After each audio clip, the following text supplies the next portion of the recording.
packing for a trip.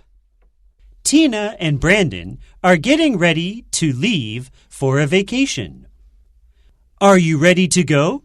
We should get to the airport before noon. I've packed all my clothes. Now I just need to get my toiletries together.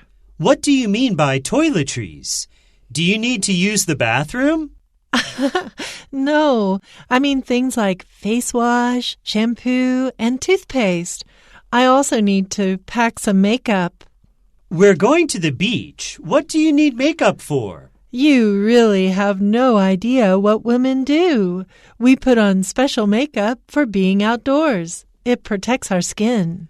But can't we just share a bottle of sunscreen? Right. We also need sunscreen. Actually, let's stop at the drugstore on the way to the airport. I already packed sunscreen. What do you need from the drugstore? Well, if we're going to be on a sandy beach all week, then I definitely need some body lotion. I'm sure we can get that at the airport. They won't have the brand I need. Trust me.